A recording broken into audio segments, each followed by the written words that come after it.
Hi, my name is Cameron Alexander from the Center for Career and Professional Development. Today we're going to be talking about professional branding. One, how you create your brand, and two, how you communicate it. And so, what is a brand? A personal brand is a widely recognized and largely uniform perception or impression of an individual based on their experience, expertise, competencies, actions, and/or achievements within a community, industry, or the marketplace at large. And what really stands out to me from this definition is perception or impression of an individual. And that's really what a brand is. It's how people perceive you, perceive your actions, perceive your presence. And so I would like you to think about somebody. It could be supervisor, it could be a coworker, a friend, somebody you did a group project with, and think about how you would describe them. So really what you're doing is describing their brand. That's your impression of them. And so brands, it's super good to have. And so why is it important to have a brand? And this is a whole big list of benefits. You're trying to put your best foot forward possible. Again, for somebody's first impression of you or continued lasting impression of.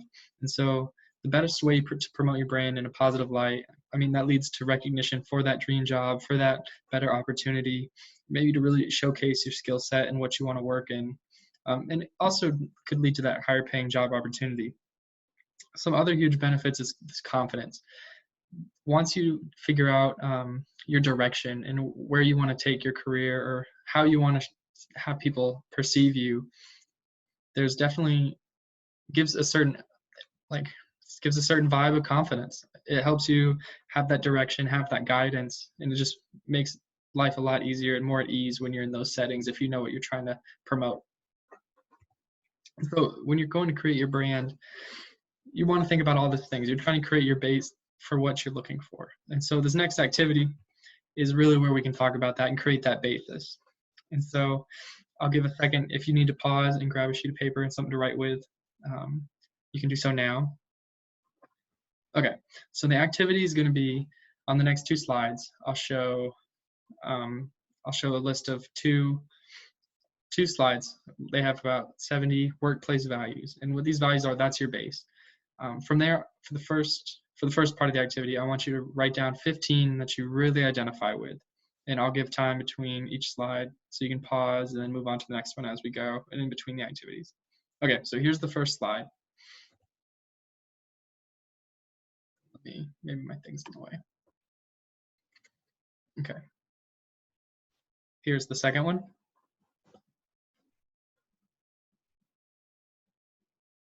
Cool. So you've got your 15. Ideally, these are ones that really resonate with you, that you really want to exemplify. So now that you have your 15, I'd like you to try to narrow that down to 10. And again, I'll give you a couple seconds to pause.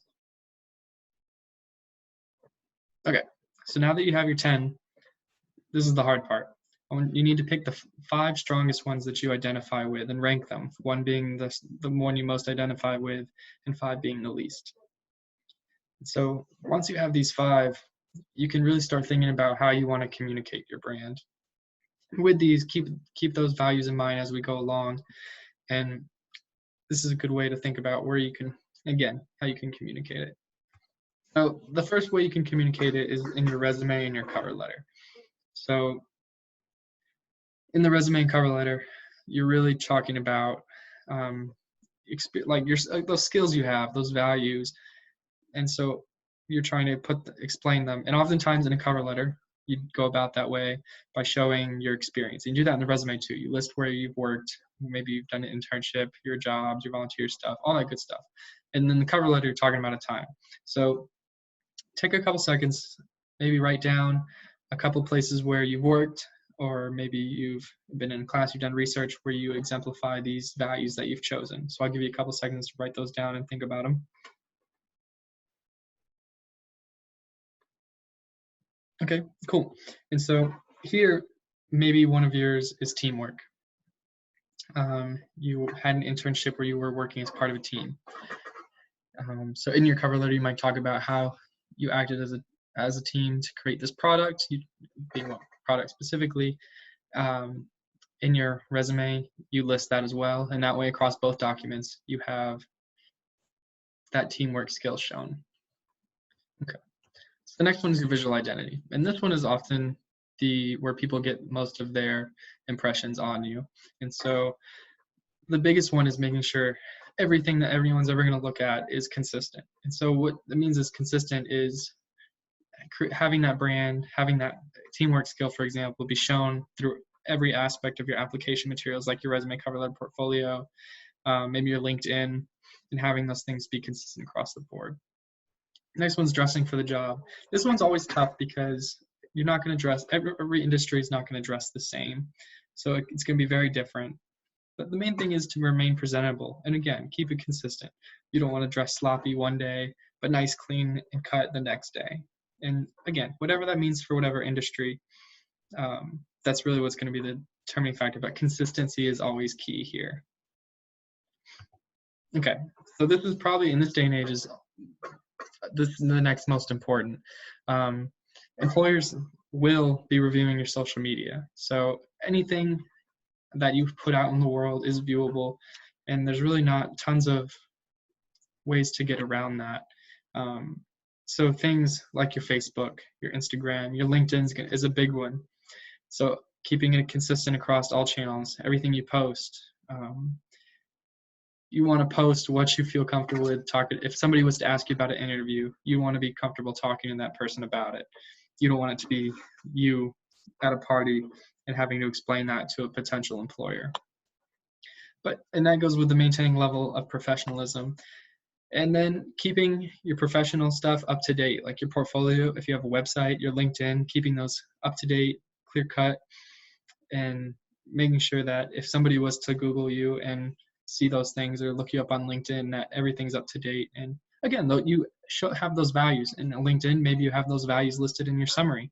You have like your teamwork, leadership. Maybe you put responsible, trustworthy. You see those things in there, and you've talked about how you can do that and how you will do that. And then lastly, this one, it kind of transitions into my next and kind of the next activity, and that is Googling yourself. So take some time. I'll give some seconds to pause, but take some time, Google yourself, try things like try just your name, see what comes up, see what comes up when you add maybe your school. If you add WCU, for instance, if you add that, maybe the place you work, maybe your hometown, maybe a nickname, and just see what comes up and play around with that, and maybe jot some notes down of what you found out about yourself or what Google pulled up. Okay, so now you've looked at some of that stuff. It can be interesting. I think if I search my name, a bunch of like a no-name actor pops up, a reverend, and it's not until I add WCU that you see where I work. Maybe I have a portfolio for one of my comm classes, so you see some of those things pop up. My LinkedIn shows on that first page, and so this helps you pick out the words that really stand out about your identity. Maybe your Facebook pops up, and if an employer Googles your name, Googles your school, and they see your Facebook pop up, and it's got all this unprofessional stuff.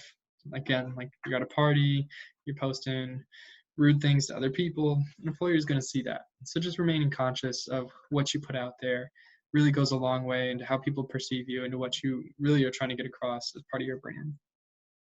Okay, so some tips and tricks. These are great starting things, great things to continue.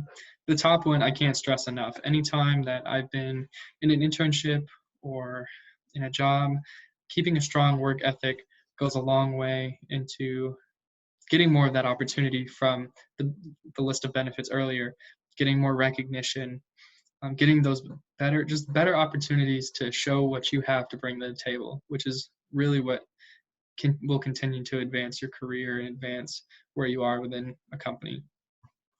This next one, at the time of recording, we're currently dealing with the coronavirus, and so I would say maybe don't practice shaking hands with somebody right now, but people value a strong handshake. You don't want the limp fish.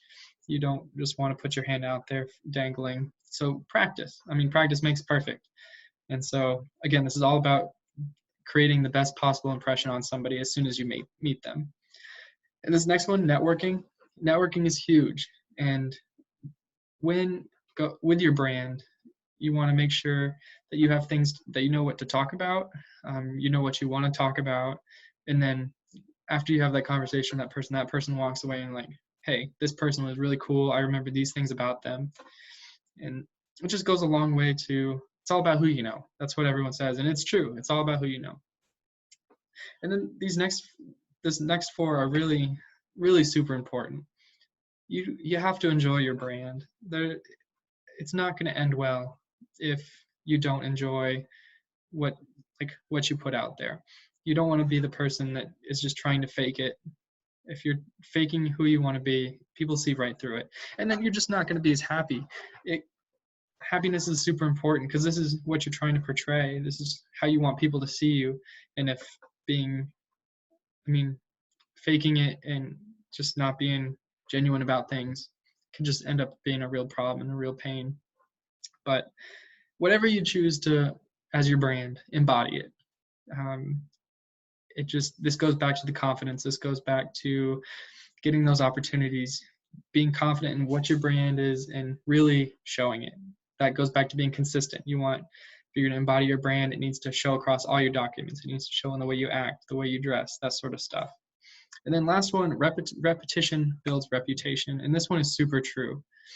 The more you do something and the more you put yourself out there, the more you embody your brand, the more rememberable it's going to be, the better your reputation is going to become. And so these are just some strong things to remember and tips and tricks as you go about it. Okay, so here's some additional resources. Our office, while currently working remotely, is still open from 8 to 5. You can make an appointment with us to sharpen your skills, resume, for your cover letter, and especially we offer LinkedIn appointments too, which is a real big help. And so the way you do that, or you go about that, is going through MyWCU, the advising tutoring under the quick links, and setting up an appointment that way. And so appointments will be done over Zoom, and that's just how we're handling things right now. So we can still help out if you need your resume looked at again. This is our email, careerservices@wcu.edu. So if you have any questions or anything related to your materials, setting up an appointment, or just anything under the sun, feel free to email us and we'll get back to you. And lastly, this second link is from LinkedIn. It's strictly for university students. There's a section in there about creating your brand, but really tips and tricks to creating the best profile possible. And then lastly is this workbook that really walks you through some steps, has some more activities involved if you're trying to really narrow down what your brand is about. It really offers a whole host of information. And so, go Cats, thank you. I appreciate it. Hope you have a good rest of your day.